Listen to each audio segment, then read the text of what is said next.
what's going on, everybody? Welcome to kind of a midweek drop of the Stickboat Chronicles, but more like a drop of the Wilderness Locals podcast. That's right. Blake and I were fortunate enough to be asked to be on a new podcast from our friends up north called Wilderness Locals. What they are is not all traditional, but they do what they call Traditional Tuesday. Now, Wasey Arthur, if you're on Instagram, Wasey Dog, if you follow that guy, he's one of the hosts and super cool guy, hardcore traditional dude, and flat gets it done. His partner, Ty, is just getting into traditional archery. So, yeah, we had a great time talking to those guys.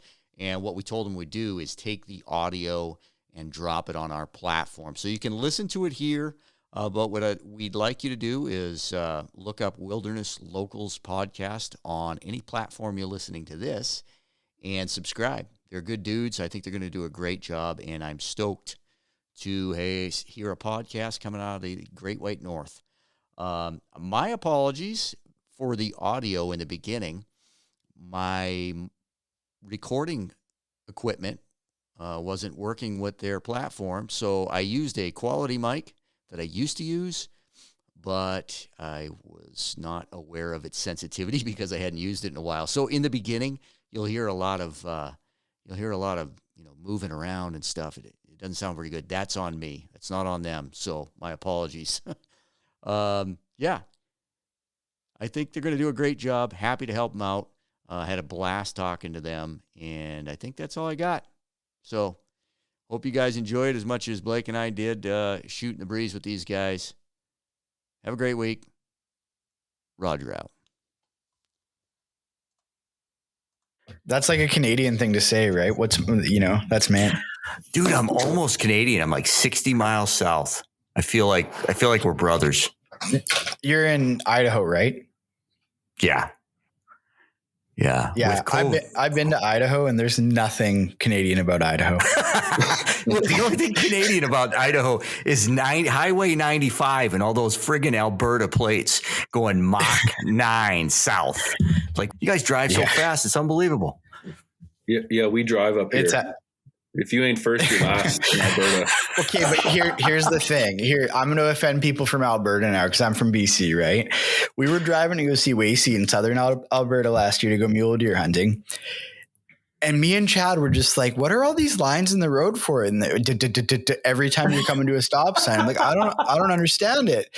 And then like 3 hours into it, I'm like, oh, it's because there's no turns here. You're just going straight forever. Like, you'll fall asleep. To warn you when you got to stop, wake you up. In Alberta, they actually have lines on the highway, and the lines are like whatever, exactly a kilometer apart.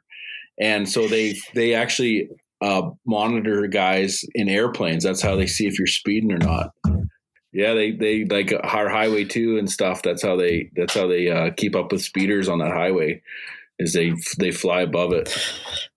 Yeah, it actually blew my mind when we were getting into the prairies there out of the Rockies. It just like all of a sudden it's flat and straight forever. Like, set your cruise control at 100 miles an hour and just go until you get to where you're going.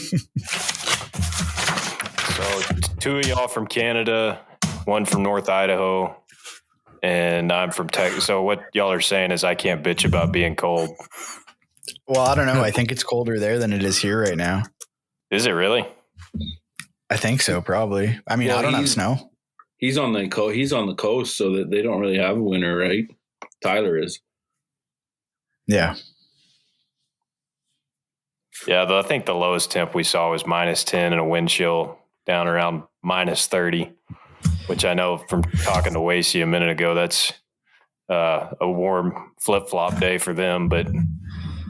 Yeah, out here, I could look up what it is in Fahrenheit, but it's like, I don't know, it was 8 degrees Celsius here. So that's like, I don't know what that is in Fahrenheit. I'll look.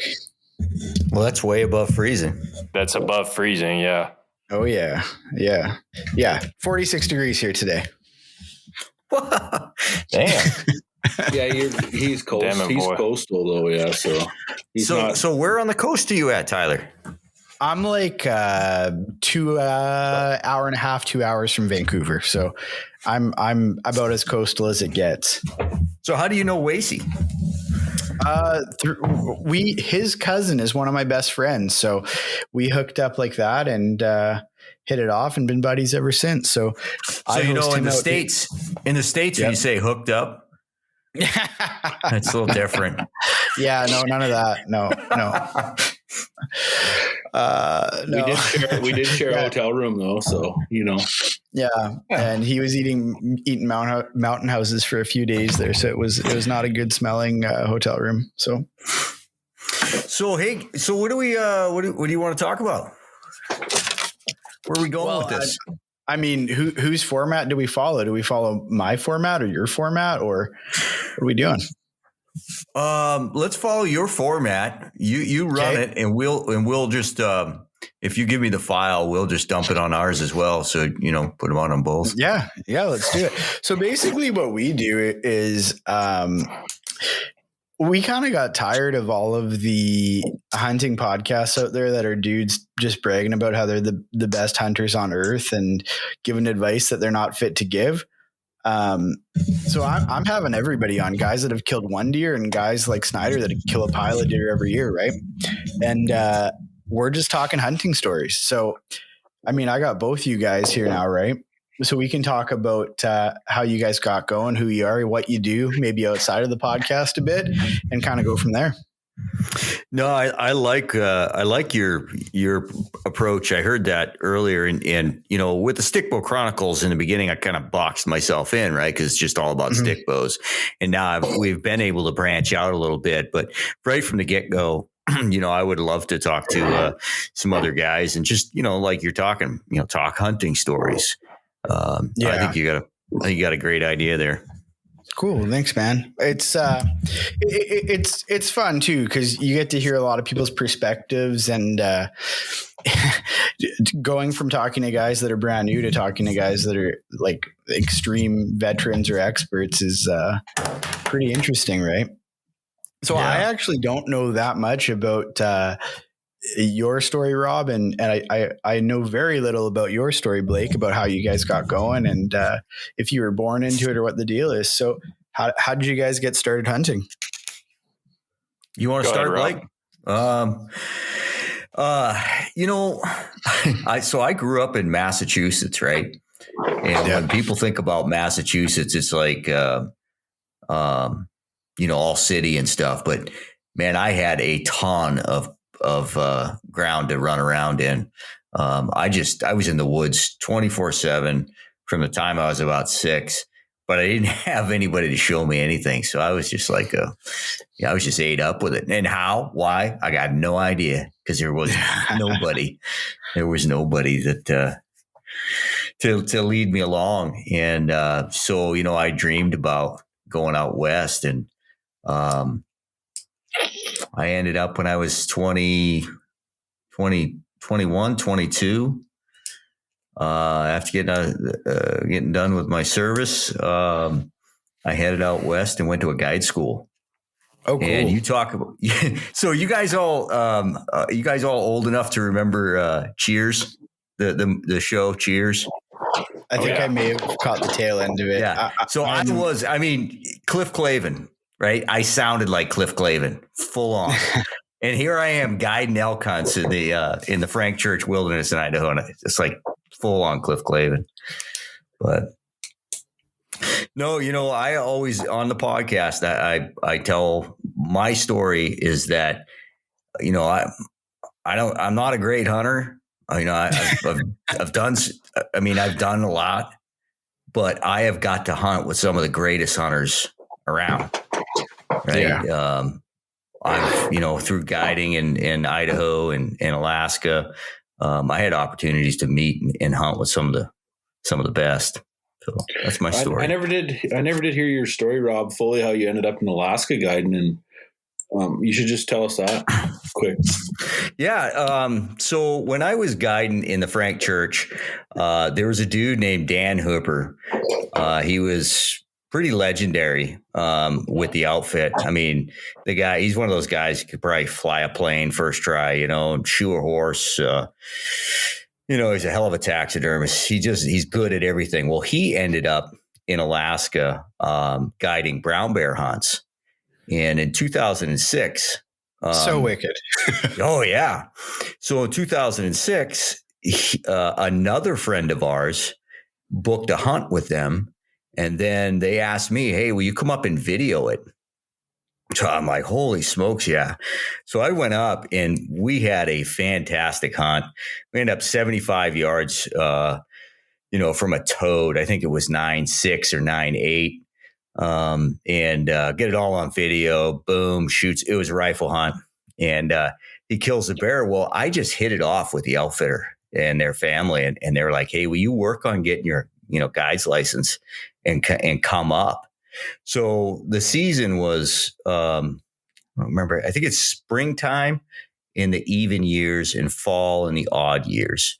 So it was quite an ordeal to get my license up there. But, once I did, dude, I go from a kid from Massachusetts, just dreaming about hunting, with no guidance to what I considered the pinnacle of opportunities was guiding brown bear hunts, in Alaska. So I feel so fortunate to have done all that I have. I mean, I've been really lucky. That's one of those hunts that whenever you ask any real vet, hey, what's one hunt that you wish you could do if you couldn't do any other hunt? They all say brown bear, every single one of them. Yeah. Yeah. No, it was fantastic. I did it for 2006. The last year I went up was 2012. I just told my wife, I'd be gone for a month, and we had a young boy, and I was like, nah, better shut her down. So great opportunity. And then how did that spiral into the whole stick bow obsession? Oh, dude, I've got the craziest story of how I ended up shooting a stick bow. I mean, so as a kid, I buy a bow, I'm 16 years old. I'd had other bows, but if I buy my first hunting bow when I'm about 16, I guarantee you the thing, it was a Golden Eagle something or another, no tuning, no, I mean, I was probably shooting off the shelf, 21-17s, I was just so frustrated by the time I'm 22 years old or 21, somewhere in there.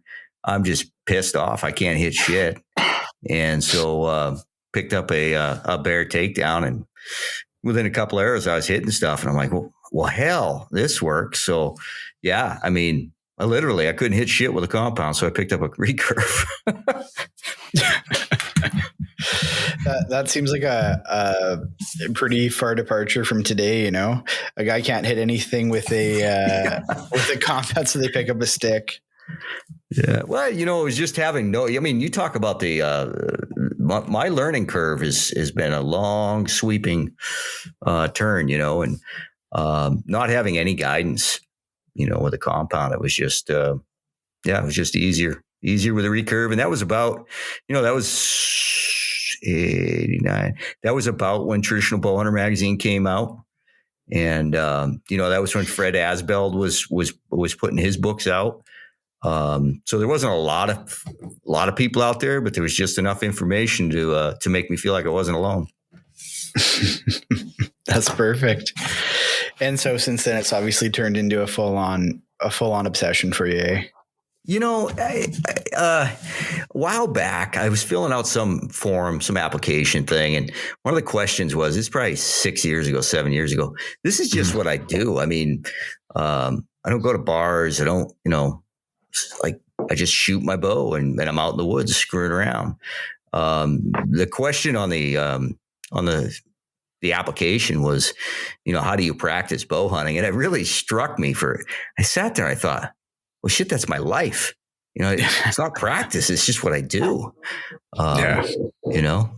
So Well, I kind of fortunately have skipped the whole fumbling solo step with guys like Wasey and all the other resources that are around now. So I'm fortunate to maybe be getting at it a little later than you did, but sounds like you had quite the adventure.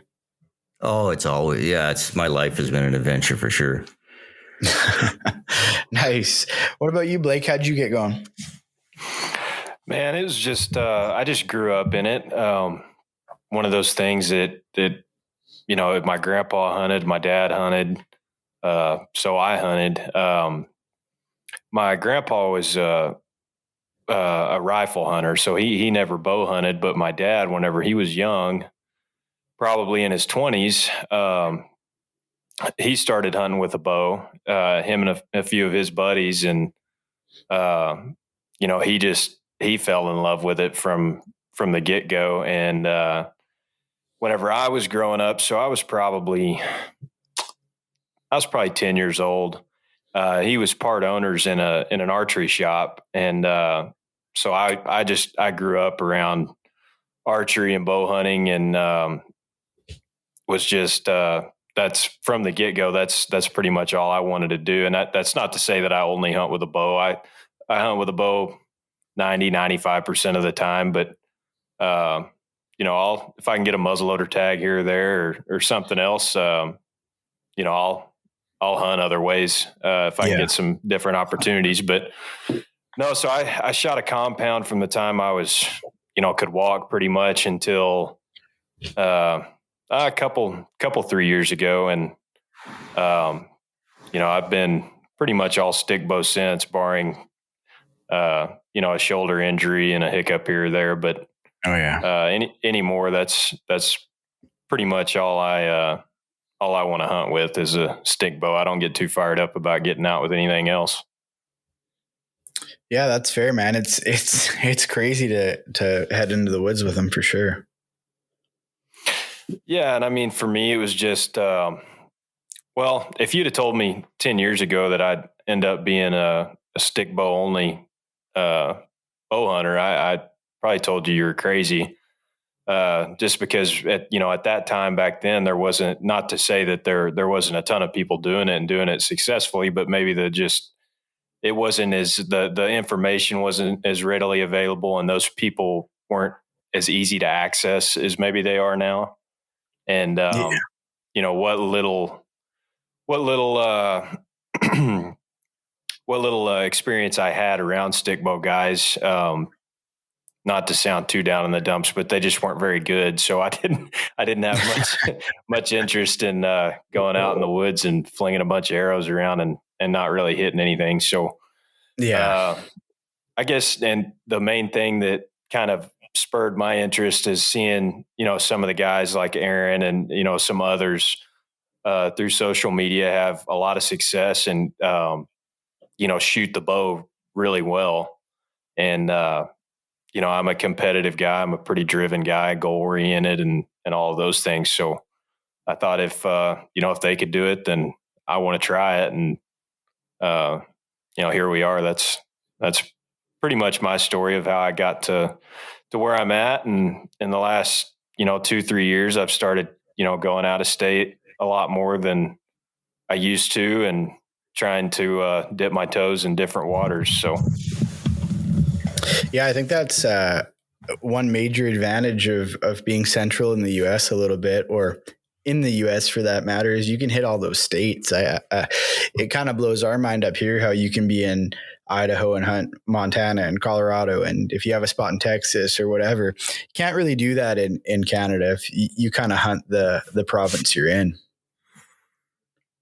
Yeah, no, I really enjoy playing the different games in different states, from anywhere from, application strategies to, just the different types of terrain and the different situations that you can put yourself in. And, I've hunted Oklahoma, Kansas, New Mexico, Arizona, Colorado, and, hopefully make it up there to Idaho here in the next year or two and go up there and hunt. And man, I enjoy it. And, Texas hunting has got its own stereotypes that it deals with, but I love it. And on the flip side of that, I also love the experiences that I can get elsewhere. Speaking of Texas stereotypes, I mean, seeing some of the photos that you were posting, Rob, and from you guys' Aoudad trip was sort of, I mean, I think Wasey said it on the podcast with Snyder that we did. He goes, any idea that he had of Texas is completely gone. There's some rough country there, man. That was cool. You and me both. How much shit did you catch? And actually, catch, Rob, for the listen that Javelina, how much shit did you catch? Being 5'7" and it last name Patudo, I got pretty thick skin. But from the moment, I'm not gonna lie, I was intimidated shooting in front of Aaron. The minute I missed that first Javelina, I'm like, all right, here we go. It was a shit show.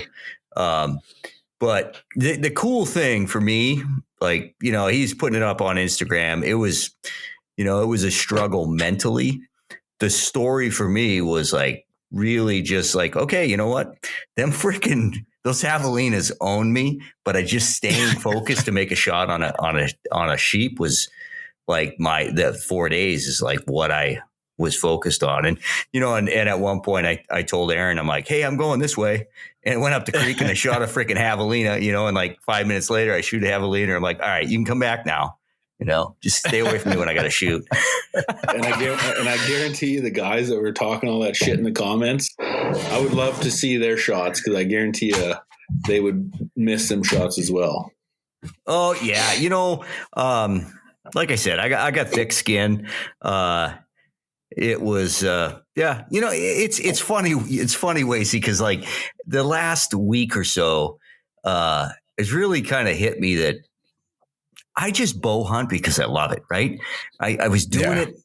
I was doing it, long before freaking podcasts and all this shit. I start the podcast and it kind of puts your name out there and your face out there. And all of a sudden people want to know what you're doing and you're telling people what you're doing. It's a little bit of kind of a creepy world. It just like this last week, I'm like, why do I expose myself? Cause I just have fun doing what I want to do. Now I have to explain myself. It's kind of weird. That's where it's not to interrupt you, Tyler, but go ahead. That's where this is, I guess the way that I grew up hunting isn't popular in certain circles, whether it be baiting or whatever.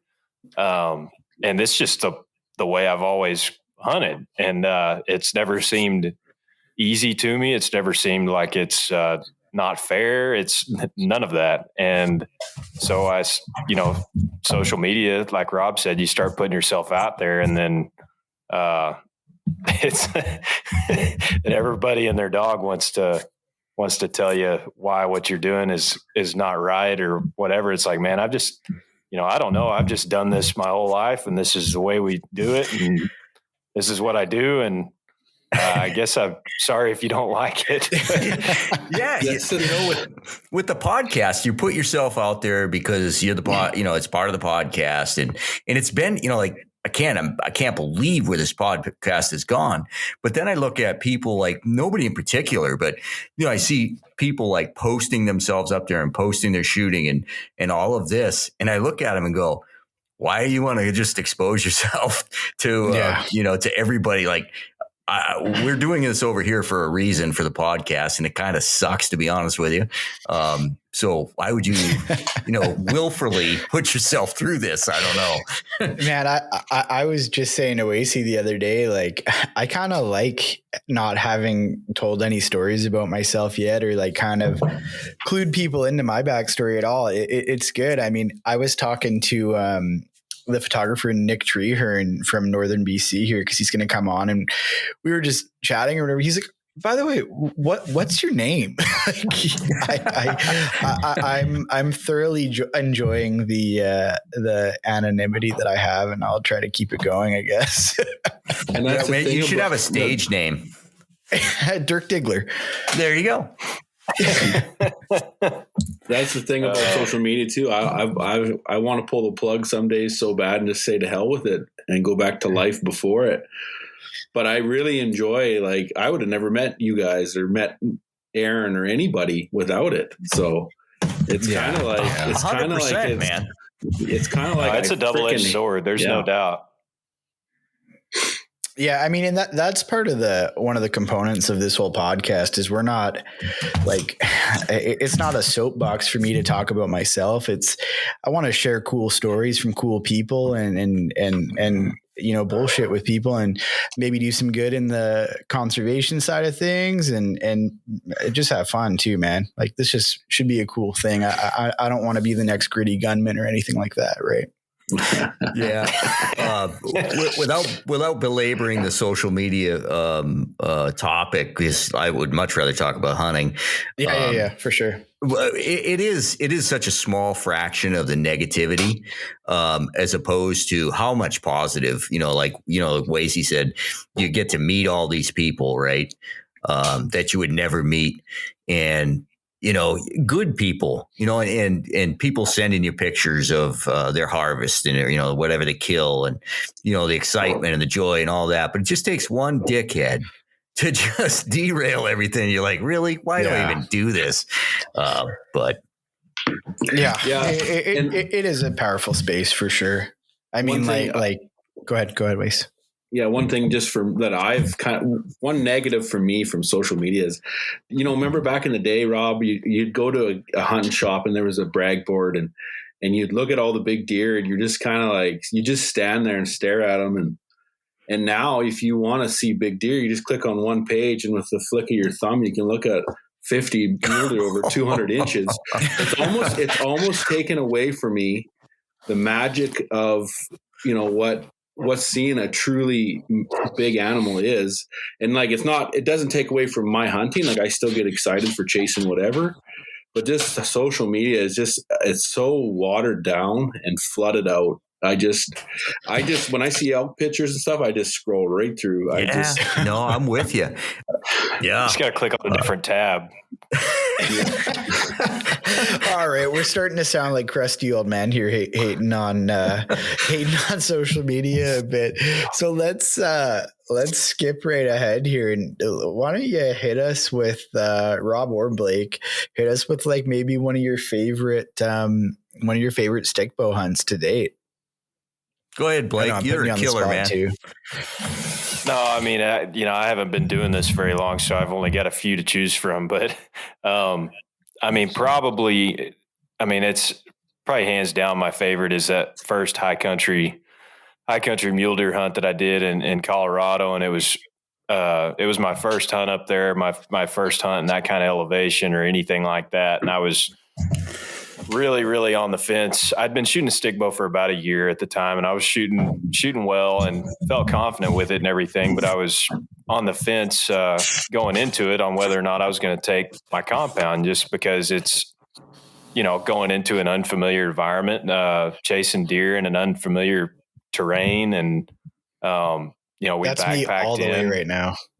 Well, I mean, it was intimidating going into it. And I remember I posted something, I think on my Instagram story, that I had my compound set next to my stick bow, and just said, wheels or wood. And Snyder replied to it, and he said, "Take the recurve, you pussy." And I said, "All right, well, that's it then. I guess I'm taking it." And anyway, so we backpacked in, I don't know, 6-7 miles, and not a terrible hike, but just enough to get in away from people somewhat, and got in there and got into some deer. And opening morning, I believe it was opening morning, went on my first stalk of the trip and got into, about 30 yards. Buck stands up and laced him, and he went like 30, 40 yards and piled up. I was like, man, you can't even draw it up That's any easy. better than that. And Nice. and there was a lot of luck involved, I'm sure. And but that was just like, it was like the high of highs. I had hunted with a stick bow all year, the prior year, and was trying to kill a couple of different whitetails that I had on camera, and missed a couple of times and just had hell all year long. So to go on that hunt and first stalk, just, pinwheel one, and no, not a giant buck or anything like that, but I was beside myself. And, got him packed out to the truck, and, that'll be something that's, scorched in my memory for a long time. And Cameron was he was up above me and was taking pictures the whole time. And it was pretty dang cool. That's awesome. You probably couldn't have asked for a better scenario, right?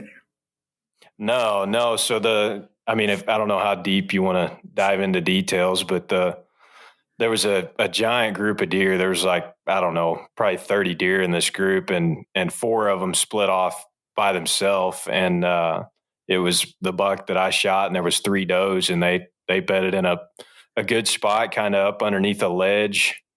And I just went around and got on top of them, and they kind of bedded where I couldn't see them from my original vantage point. So I thought, well, hell, I'll just get up above them and see if I can't, glass down in there and pick his antler tips out. So I crawled up above him and crawled on my hands and knees up to the top of this little outcropping and was peeking over, and I found one doe. Then I found another doe, and I could never find the third doe, and I couldn't find the buck. Well, then I looked up, and I didn't know, but Cameron had come up straight across from me, and he's standing, I don't know, a half a mile away, 3/4 of a mile away, standing skylining himself, just doing jumping jacks, trying to get my attention. Well, I finally see him. And so I picked up my glass, put my glass on him, and he just gave me the touchdown signal. Like, he's there, the buck's there, you're right there. And nice. So I kind of backed off that outcropping and came around the other side and crawled back up to the edge and peeked over. And sure enough, I could see his antler tips, and he was probably 60 or 70 yards at that point. And I had the wind good, but I had to back off that outcropping and come around and almost come in and side hill to them. But there was enough stuff in between me and them where I could make it work. And I just snuck in there and ended up working out just perfect. So it was a heck of a way to start the trip off. But no kidding. That one will stick with me. Those Colorado trips too, the photos and like the terrain that you guys are hunting, like I find myself rewatching all those stalker films over and over and over again. Like it's so crazy looking in there. Yeah, no. And it's, I'm far from being experienced in that realm, but if you can find them up there, if you can get into the deer, it's and put yourself in country that I tried to concentrate on when I was scouting, finding basins and bowls that had some terrain in them, that didn't look just super open and flat and real bowled out. I wanted to find some areas that had like some little rim rocky, cliffy type areas. And we put ourselves in a good little spot there that had a lot of little rolls and cuts, and it made for great stalking conditions. And that's one thing I picked up on from listening to South is, he's not going to hunt in areas that's not conducive to the way he hunts. And it was just kind of a perfect storm. That's awesome. So coming from out of state, I always wondered this with guys in the US jumping all over, coming from out of state, how far ahead of time are you in there scouting? No, I don't have the time off to go up and do a bunch of scouting. I actually did make one trip about 3 or 4 days. I just went in there solo and just made a quick trip up there. And more than anything, I just wanted to go and look at the country and just more or less rule spots out. So I just went in and did a quick backpack trip back in there and looked at some country. I didn't really see any deer, but the snow was kind of just melting off. So I kind of figured, I was kind of iffy. There was a bunch of elk in there. So whenever we went back, I just picked a spot on the map and and we went in there and just so happened we stumbled into a bunch of deer. So, I mean, there wasn't really a whole lot of scouting to do other than, what you can do online, which is a lot nowadays, honestly. Yeah. You guys have some cool resources down there with like, what's that one? The Go Hunt or whatever. We don't have anything like that in Canada at all. You're lucky. You're lucky because with that becomes masses of people. It's not a. I always hear Snyder talking about, that Hunt and Fool dude post something and then the spot's blown up forever. I haven't experienced it, but I can tell you again, okay, I'll go into the old crusty mode, but it wasn't that long ago, 10, 12 years ago that you would have to sit down at a computer what Blake just did. You'd have to sit down at a computer and put together all these pieces. And now Go Hunt or the Hunting Fool or whatever, they put all that together for you now. It's just made it easier. Yeah. Hey, Rob, what about you? I hear you talk about the Frank Church a lot. Was that just guiding, or did you kind of cut your teeth in there hunting with a stick bow? Oh, yeah. Wasey, I was at a time in my life where I probably shouldn't be in civilization. And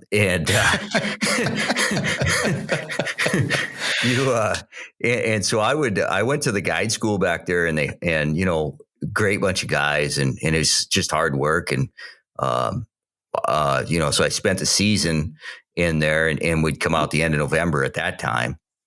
And then I'd go back in. So I was going in like April 15 and we'd do some bear hunts. Then we'd start, the guide school through the summer, it'd be packing smoke jumpers and just doing all kinds of stuff, fishing trips. And, then September roll around, you start elk hunting. So to say that I went from growing up in Massachusetts and just dying to do, just a kid with this like burning desire to be Daniel Boone, to being stuffed into that, 80 air miles from the end of the road and everything's done on horseback, no electricity, and just live that dream for I don't know, 7 months of the year or whatever. It was just fantastic. So again, I was immersed in it. And, that's kind of how I learned. I couldn't cook for shit. So they were like, well, you're going to be a guide. Yeah. I watched some videos on the Frank Church and I don't think people understand the actual size of that area. I don't know if you could. No, so where I was at, I think I could be wrong, but I think we were the most remote airstrip. And it was, as far as the Frank Church goes, it was pretty mellow stuff. It was Chamberlain Basin, which is, timbered, lodgepole and timbered rolling ridges. It was up from the Salmon River. Gosh, I don't know, 14 miles, something like that, off the river up into the basin. And so our camps were anywhere from 21 miles, from 6 miles to 21 miles out from the cabin. So the hunters would fly in and stay at that cabin the first night. And then we had, 4 or 5 camps, but I guess I can't even quantify it. It was like 2.4 million acres. I mean, it's just massive. The other day, somebody asked me how long it would take me to get to Stanley, Idaho. And I was like, well, that's about 9 hours.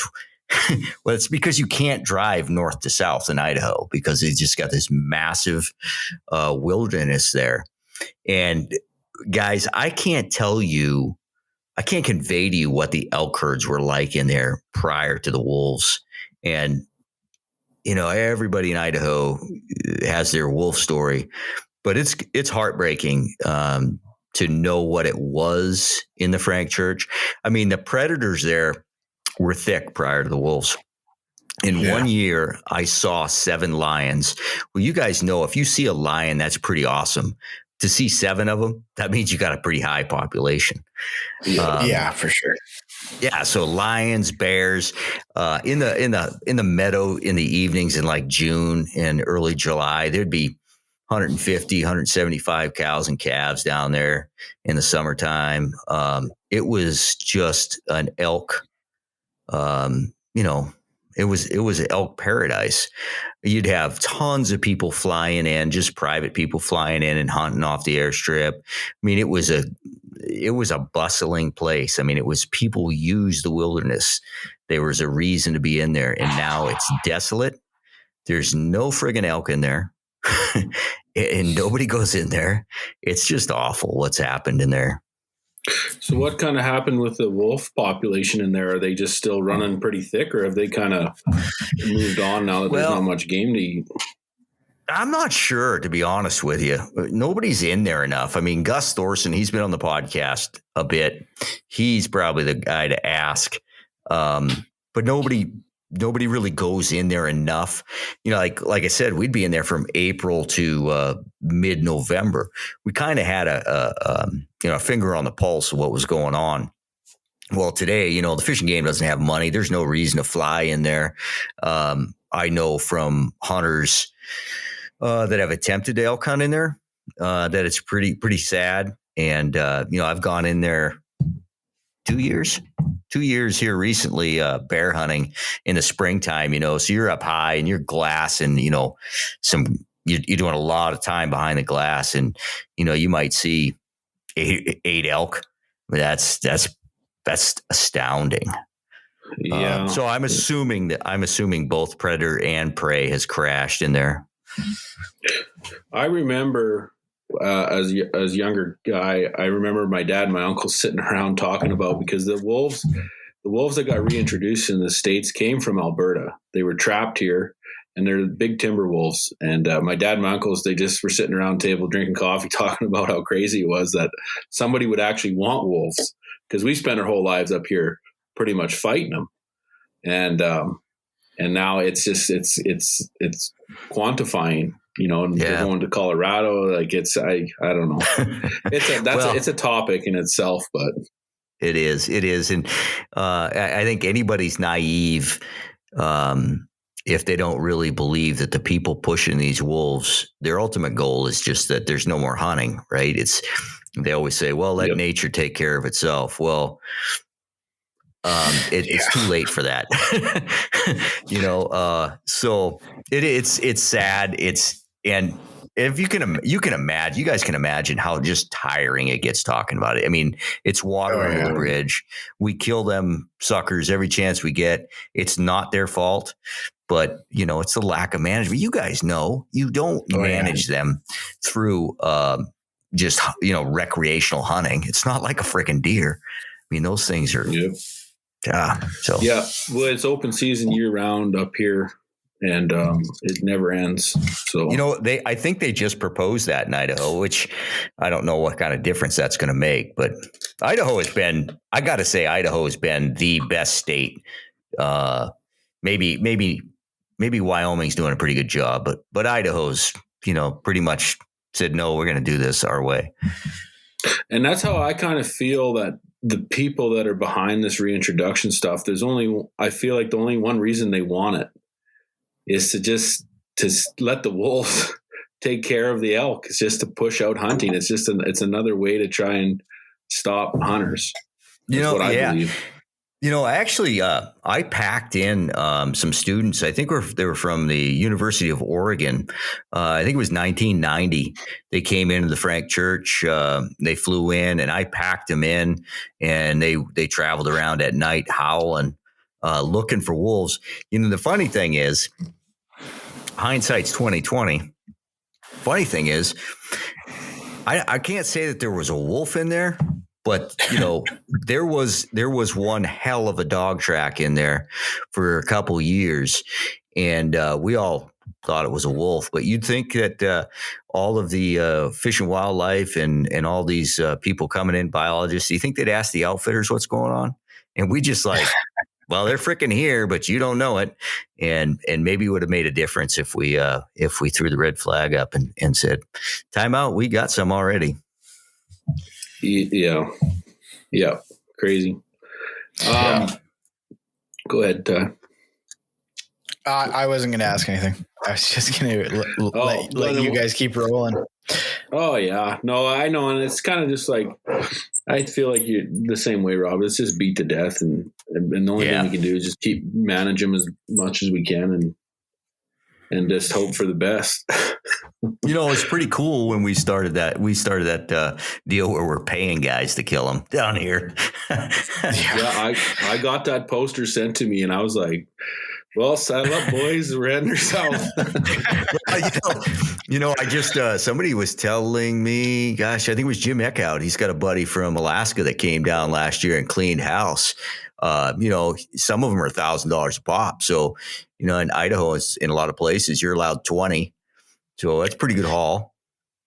Yeah. In a lot of BC, it's no bag limit, but with the season, and then other places, it's a bag limit of 3 with a more restrictive season. It's kind of funny. In northern BC, it's pretty well let it rip, but down south here, where a lot of them granola eating folks are, there's not much of a season for them. Yeah. So. Well, if you want to get back into stick bows, I was going to ask Blake, did you talk about your first wood bow, Blake? Like what it was? Yeah, I'd be curious for that. So I started out, and I don't recommend people doing this, but I'm stubborn and have little man syndrome. So I bought a 60-pound, 58-inch Black Widow PSA. Woo. And just a beautiful bow, and I shot it pretty well right out of the gate, but I was also very lucky that I got to spend a little bit of time with Tom Clum that's right awesome. at the start, and so I pretty well, maybe not all the way on the right foot, but I started with as minimal bad habits as possible. So, I wouldn't recommend people starting out that heavy, but I did. And it, matter of fact, when I went in to see Tom, he said, what's the weight on your bow? And I told him, he said, oh, you're overbowed. We went in and started shooting. He was like, you're not overbowed. You're fine. But I wouldn't recommend people, starting out that way. But no, from there, it's just been all downhill. I've got another Widow coming here pretty quick. That'll be a 60-inch PSA with a G10 riser and carbon limbs, and I'm really looking forward to getting that thing saddled up and ready to go and get some new arrows tuned out of it. I'm kind of swapping some things around this year as far as arrows go, so I'm looking forward. That hog you shot here the other day. Do you have problems getting through with your setup on? Like, when you shoot them hogs in the shoulder, because they kind of got that armor on the shoulder, eh? Like, do you have a hard time? So no, I don't, and that's where a lot of I'd say probably 80% of the animals I've shot with a bow have all been pigs, just because it's. Y'all talk about wolf issues, and down here it's pig issues. I mean, you just can't kill enough of the damn things. So I get plenty of target practice and get to run a lot of arrows through those things. And as far as I'm concerned, anyway, as far as like a tough animal to put down quick with a bow, they're pretty stinking tough. Their hide on those big boars, like you said, they've got that shield over their shoulder.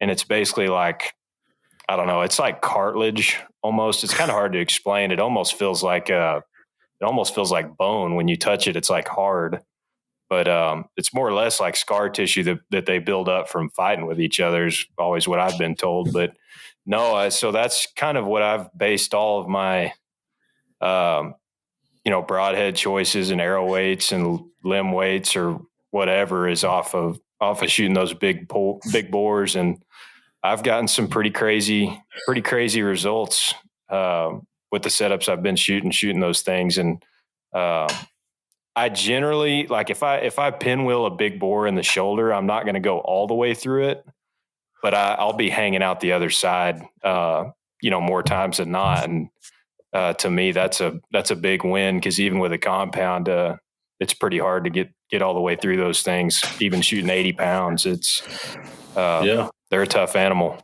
Yeah, I had the guys.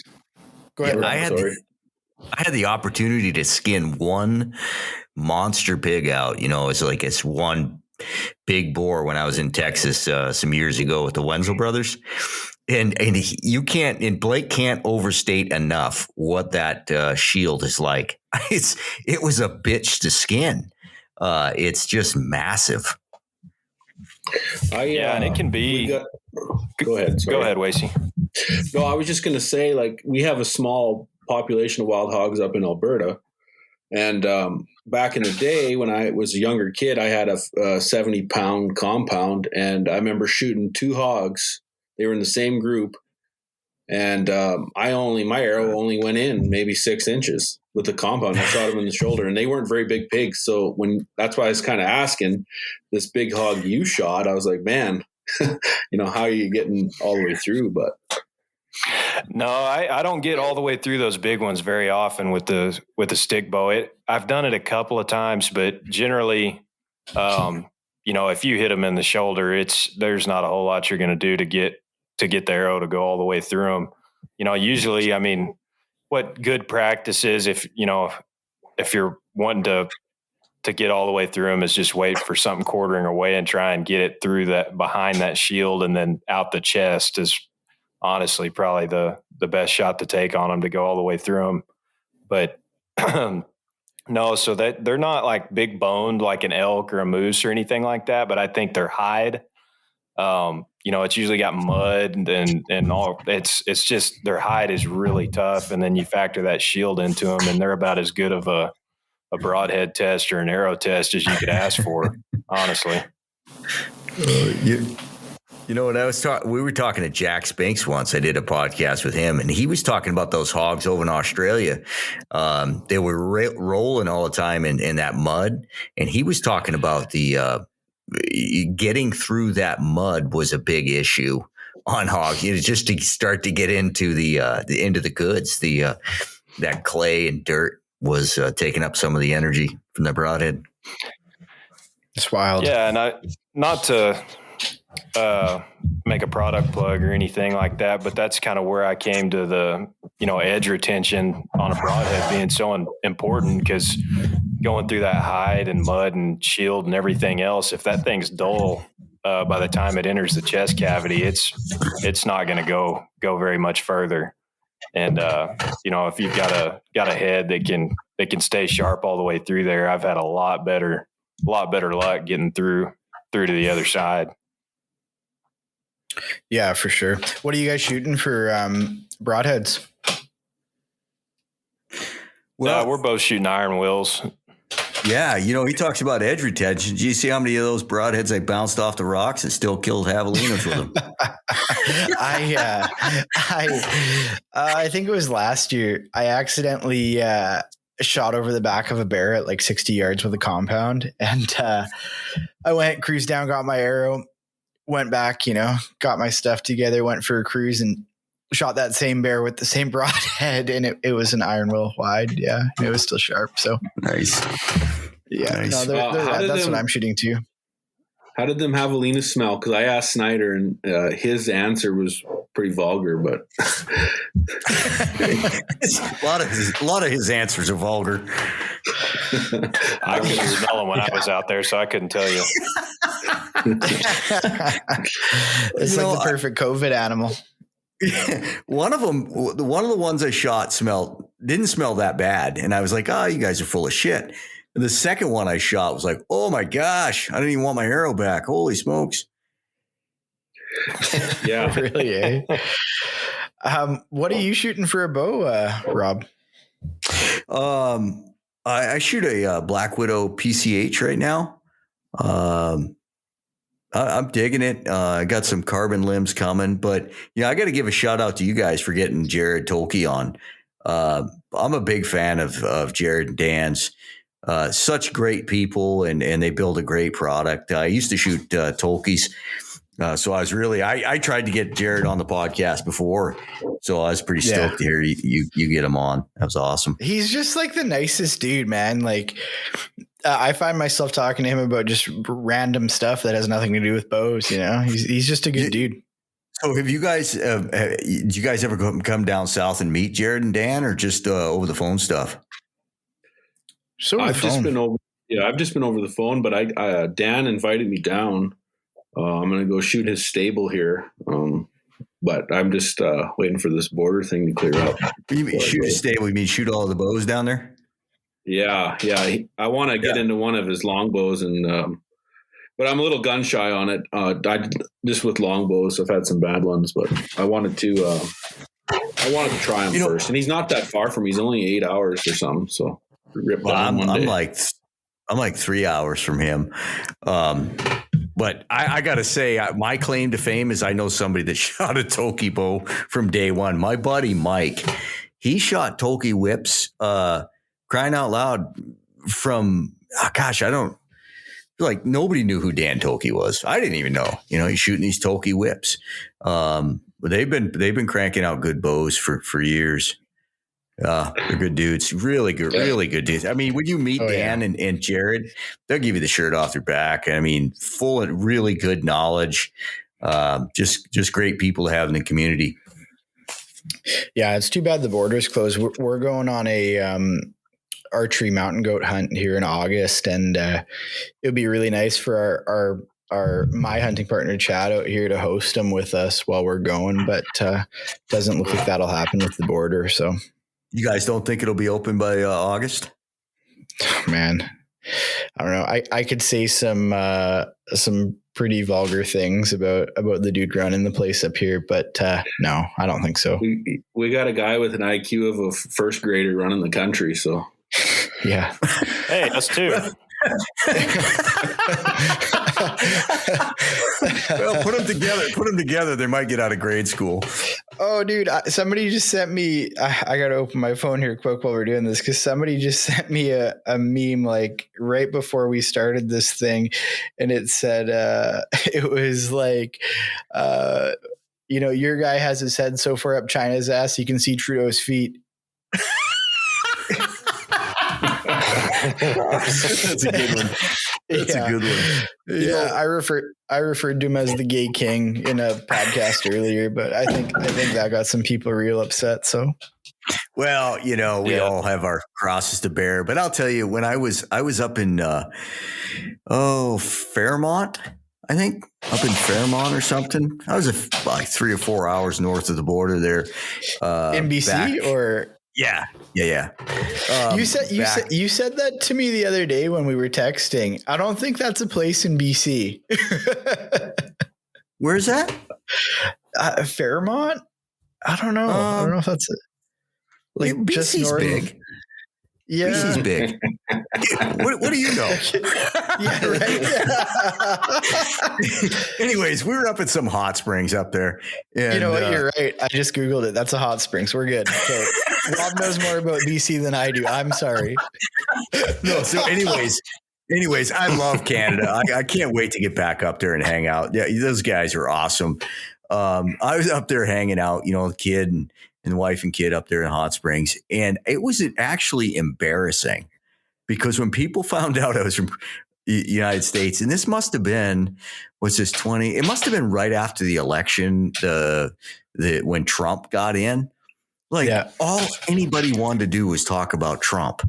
It was actually embarrassing. Like, there's a lot more cool shit in the United States besides our president that tweets a lot. Yeah, we get that though too, man. Like, that's like Jared Tolkie's just on me solid about the metric system. Like we were talking brace height on my whip this morning, and he's like, "Yeah, I like a little lower brace height, yada yada. Maybe try starting around 6.5 inches." He goes, "I don't know what that is in Canadian though." Yeah, I always do that with the exchange rate all the time. Oh, dude, exchange rate's brutal. Although your guys' dollar's kind of dropping like a brick the last few days, so it's a good time for us guys to spend some money. Yeah, I don't even pay attention when it swings the other way. You guys all come down to Home Depot here in Sandpoint. It's a constant. It's a constant flow. Yeah, it's awesome. Oh yeah, for sure. Have you done much hunting up in BC, Rob? You know what? I'm glad you asked that. I went on a fantastic trip up there one time. Have you heard of a place called Lake Utsa? I don't know. Maybe. Well, Google it because it exists. Okay, good. So, folks, if you want any help hunting BC, just DM Rob at the Stickbow Chronicles and not Tyler. Okay. Yeah. So, like in 1995 or something, I knew some folks that were going up there, and they said, "Hey, you want to go on this moose hunt?" So the guide, the whole trip was made around this guide. He was 70 years old, somewhere in there. Yeah. The dude was legit. He had served in World War II in whatever special forces or Rangers you guys have up there. I don't know, in World War II, were they Rangers? I can't. Maple syrup, I know something. No, I can't remember what they're called, but yes, I know what you're talking about. This guy was legit. He had gone over. I think the government had flown him over to Normandy for the 50th. So it must have been in 94 for the 50th anniversary of D-Day to represent Canada. I mean, this guy was so cool to hang out with and talk. He was so proud of Canada.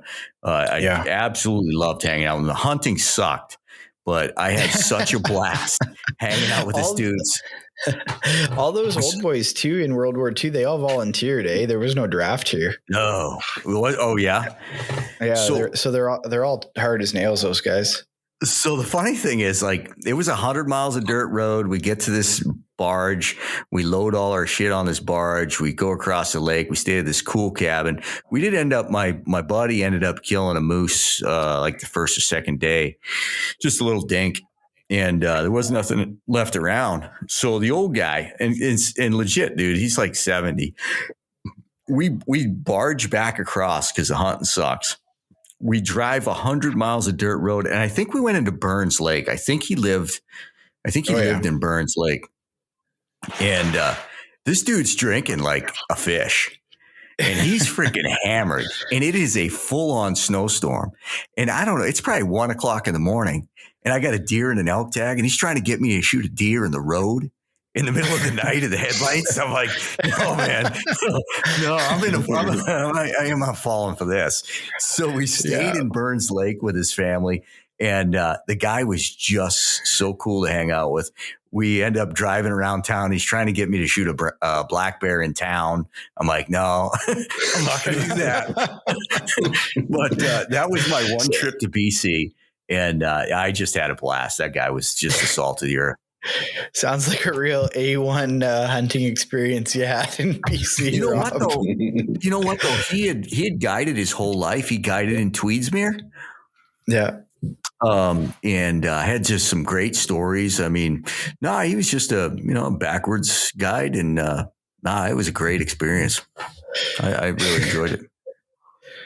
That's awesome. Yeah, there's a lot of country up here, and there's a lot. It's very diverse country. You have everything from the jungle down by me to some big open country up north. So it's a pretty cool spot. Were you guys born in '94? I'm not asking Blake. No. Shit. No. 91, Dick. Oh, thank you. Well, I've also discovered too, not only am I the youngest, I'm also not the shortest. So I'm in good shape on this podcast. Like, it's great. Oh, I'm glad I could help you out. Right Rob on. can wear the shortest. He can wear that badge of honor. Oh, hell yeah. All right. Well, hey, we're coming up on an hour already. That goes fast, eh? Wasty, you got anything else for these guys before we let them sign off, or should we get them to hit us with one last story? Yeah, it don't matter. Whatever they want to do. That's hosting 101, folks. What do you guys want to do? Well, man. I like to tell stories. Yeah, for sure. Why don't you hit us? I haven't asked you this one yet, Rob. Why don't you hit us with your kind of favorite stick bow hunt to date? Like your favorite thing you've got done. Well, stick bow hunt. That's all I've ever done. I've never killed anything. Never killed anyone with a compound. Nice. Probably I don't remember what year it was. Me and a buddy. With the hunting in Idaho used to be fantastic, and it was to the point where we just like the first weekend we'd go somewhere different. We knew where we'd go kill elk, but we'd be like, hey, let's just go explore. So we had this plan. We're going to drop into this canyon and throw a spike camp up and hunt some ridges we'd never been in before. And of course, my buddy, everybody I've ever hunted with until like last year, always shot a compound, right? So he just changed over to a stick bow. So he's got a compound, I got a stick bow. And we dropped into this canyon, drop our packs at first light. It's August 30th, and it's forecasted to be 90 degrees. I don't know what that is in Celsius, but it's friggin' hot in town. And so we climb this ridge, and it just sucks. It's just this, there's no feed. It's kind of a cedar. It's just no underbrush. And we sat down, whipped a map out. We're like, man, this place blows. And try to make a plan. And my buddies, we put the map together. We're like, let's just, walk out here. And we put the map together, and we hear splashing. There is no evidence of any water on this hillside. And we hear the splashing. We looked at each other. We're like, it's a friggin' wallow. So we kind of got our wires crossed. I wanted a cow call for him. Yeah. But instead, he moved forward, which was not the right plan, and he cow called. Immediately, this bull bugles like it's blowing a kazoo, and it comes over the hill. I have no cover because it just didn't, we didn't communicate well. I'm in the wide open on a knee, and this little raghorn 5-point comes down the hill prancing. All four feet landing in the size of a dinner plate. His head, it's just bizarre. His head is so far tilted back. He's hopping like a mule deer, and he's going to run me over. And I jumped up. I threw my hands in the air to stop him. And he skids to a stop like throwing dirt on me and bolts about 5 or 8 yards out there. I don't have a shot. And I leaned over, figuring my buddy's going to shoot past me there, and nothing. And so I stood up and freaking drilled him. And he runs down the hill, and I'm like, oh, that's cool. And I turn around, I give him the fist pump, like, yeah, I drilled him, and just to see him hit full draw. I'm like, what the hell? And I look, and there's another bull over there. And whack, he shoots that, and immediately I'm like, son of a bitch, we are a long ways from anywhere. It's 90 degrees. We just killed 2 bulls. It's 8 o'clock in the morning. Yeah. And so he's a big dude, and he comes down the hill. It was his first bow kill, and he's all excited. And I'm like, you dickhead. I just shot one. Why'd you shoot one? So, we ended up packing those, quartering them, packing them down to the draw. We got done with that at 6 p.m. We pulled our camps out, got to the truck, and then the next day was 3 miles downhill with 2 elk, 3 trips apiece, 3 pieces. So it ended up being an 18-mile day with 9 of it loaded. But that was one of those epic hunts. That sounds awesome. Oh, it was a good time. That sounds awesome. Well, cool, guys. Thanks for giving us kind of a look into both of your backgrounds a bit. And now when we're listening to the Stick Bow Chronicles, we'll kind of know a little bit more who's talking to us. Yeah, man. I feel bad. I want to hear what you guys' story are. I think we need to get you guys on and tell your stories. Yeah, no, we will for sure. We will for sure. Wasey's story is a lot more interesting than mine. The guy's killed a pile of stuff. I will say I learned how to, I dive pretty deep down into tuning, and I learned how to tune a stick bow from Wasey. That's right. The old deflection test, huh? You bet. Nice. That day I was scrolling through Instagram and there's all these tech videos and tuning videos, and I said, shit, I'm going to make one of these. So I did that. I made that video. I posted 2 minutes later. My wife texts me. She's like, "Are you drunk?" Funny. So good. Well, I got video, man. I gotta say, I'm a little bit so everybody can find it. I'm a little surprised because Blake's pretty anal about his tuning. So I didn't realize he got it from Wasey. I'm gonna have to go back and watch that video. It's one of my favorite videos ever. That's actually how that's when I started following you, Wasey. Is I think Aaron shared it on his story, and I was like, that's some of the funniest shit I've ever seen. I was at that time. In the context of it is that's pretty much Instagram is one solid tuning video there for a little while. That's why it was so funny. I was chewing a can of snuff a day, and I was trying to quit desperately. And that sounds like you're right there quitting. Yeah. So anyway, that's how I had a cigarette going. I had started smoking cigarettes to quit chewing. So then I ended up smoking and chewing at the same time. So in that video, I got a heater burning just to shoot into the trees there. So. No, time out. That was great. I don't know how you never seen this, Rob? Me? Oh yeah, you never seen this video? No. Okay, hell yeah, I know. No, it's one of the greatest videos I've ever seen. Well, guys like Wasey and a handful of other ones kind of keep people honest. I don't know if they keep people honest, but they sure point out the bad stuff. Like you guys' podcast the other day, I listened to it at work.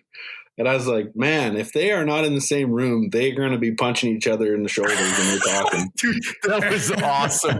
That was an awesome meme, dude. Oh, that meme, yeah. So yeah, so I had a good laugh. And that's go ahead, Wasey. I was just going to say, that's kind of, I don't take myself too serious, and I'm just like cutting up all the time. Makes everybody laugh. So. Man, that's the way I am about this whole podcast. Even my approach to bow hunting, it's like I had to dial it back for a bit there because it was just like, you guys need to relax.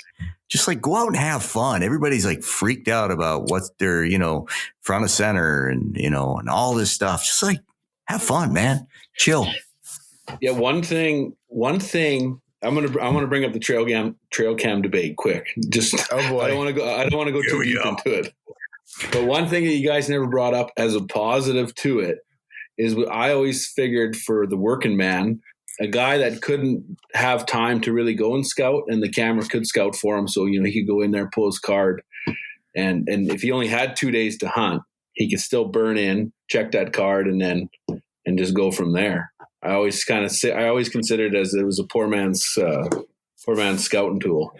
But, well, and I think that there's some guys in Utah who have, I think, voiced that side of the argument. It's like, well, you're not just hurting the guides and outfitters. You're hurting the guys who, work an 8 to 5 that only get to hunt on the weekends sometimes. And, I think there's a case to be made for that. And one point I didn't bring up, not so hopefully we don't dive too deep down into this, but one point I didn't bring up is, talking about the trail cams and, wanting to know that specific buck lives in that specific canyon or whatever it is.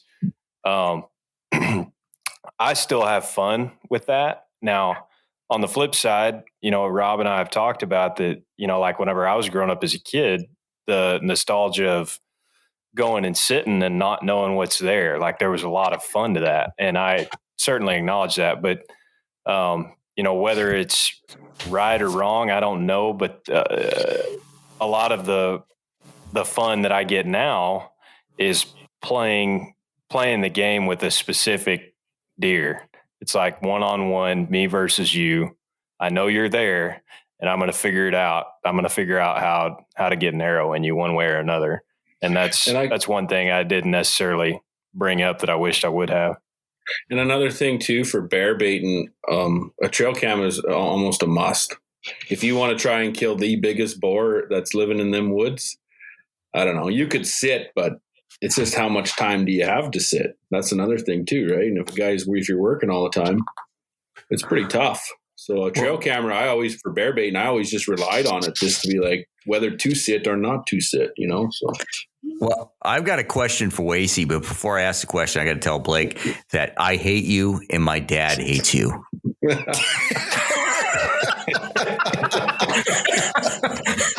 I wish you'd never been born. Okay, that was awesome. So, Wasey, I struggle with this, right? Like Blake and I talking. I mean, it's tough for me to come up with an answer to it. How do you feel about bear baiting, and how do you feel about baiting deer? This is about to get heated, guys. Not about heated. It's a good discussion. No, it's fine. It's just Blake said this on the podcast. I think it was Blake, that because people think like if deer baiting in an area is not legal, people look down on it. Like it's not legal and you shouldn't hunt like that. So for me, deer baiting in Alberta is not legal, but bear baiting is.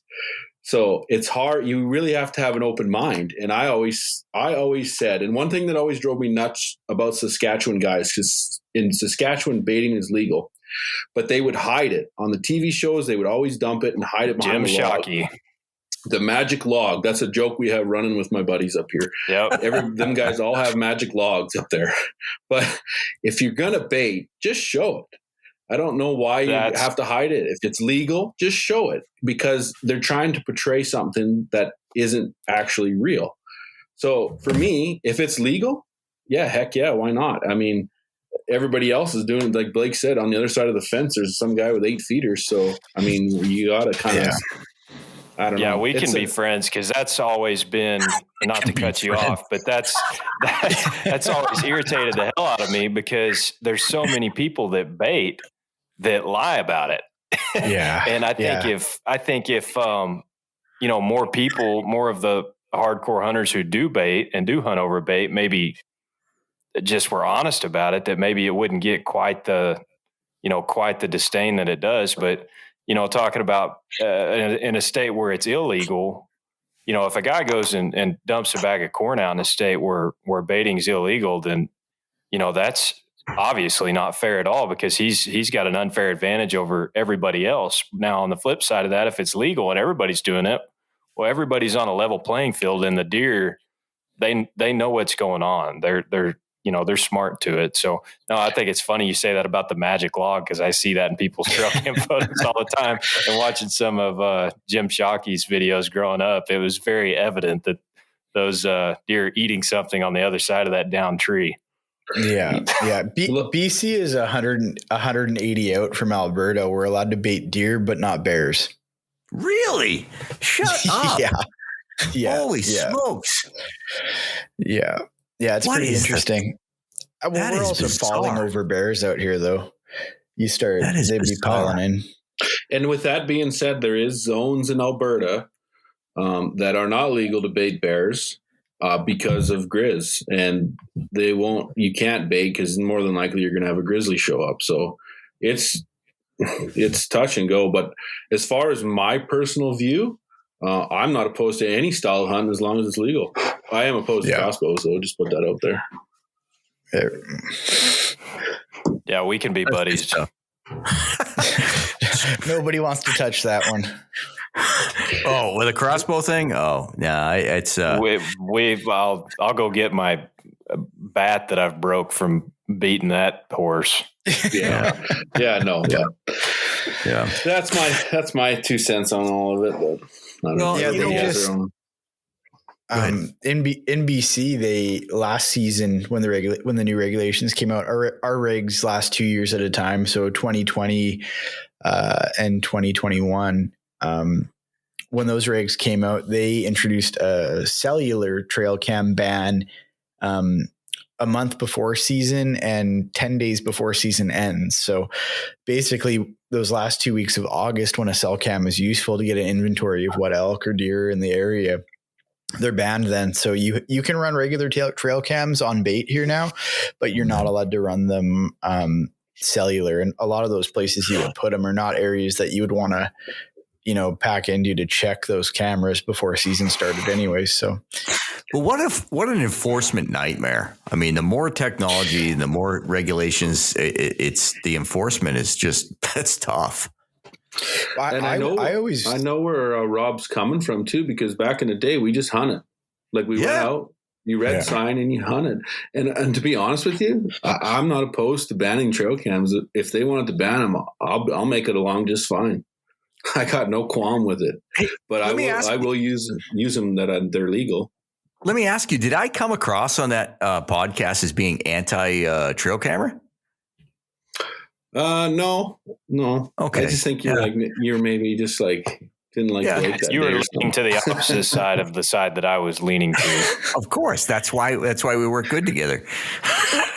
Yeah, and I mean, well, with the cell cam thing, and I'll say this: I use cell cams, but the reason that we started using them was not to have the instant feedback, which we learned through using them. I mean, the cell cams kill deer. They just do. And I'll totally admit that cell cams are a distinct advantage over a regular trail cam. But the reason we started using them is just to save freaking time and money. You start talking about running out there and running 10 or 15 trail cameras once a week. And, that gets expensive. So we got the cell cams and thought, hell, this will save us some money. And then, 3, 4, 5 years into it, we're like, man, we're really pinning down these deer's habits because we're getting all this information real time, and it's, I don't know, it's and we probably won't quit using them as long as they're legal, just because it does save us a lot of money. But it's, that at some point there's got to get a line drawn and just got to figure out where that's at. Yeah, I'm not an enormous fan of any additional regulation getting put in place, because I feel like when it goes, you never get it back, and it's creeping that direction more and more, it seems. I mean, there's obviously a limit to what should be allowed, and that's obvious to me, but I just hate to see us lose seasons and stuff like that. And I feel like it all kind of is working the same direction in some ways on some things anyways. Yeah. That conversation can take a whole nother turn. Like, us as a whole, us as, bow hunters, like standing up against what really is a threat. Speaking of myself personally, I like Idaho is against, or it's not legal to use lighted nocks. It's not legal to use expandable broadheads during archery season. And, I'm glad that it's like that, but really that's small potatoes. We talk about banning like hunting methods and banning, bear hunting altogether, like they tried to do in California. I really, really, really wish that there was an organization that would just be bare bones, just like protecting hunting and not all the BS. Let's start one. We got plenty of time, don't we, Rob? Oh, hell yeah. Yeah, I got a few minutes. Wasey should be the face of it for sure. Wasey could be our PR guy. With a cigarette and a flannel. Yeah. Exactly. Seriously, we need to get you guys on our podcast and rip it up. I just like to laugh. Let's do it. And Fred Bear smoked heavy too, so you can't count it out as it's a solid technique for good shooting. It's cover scent. Scent control. Yeah. Hell yeah. Cover scent. All right, boys. Well, let's put a pin in it here, and we can pick this back up soon. Sounds good, man. Yeah, thanks for having us. Yeah, we appreciate it.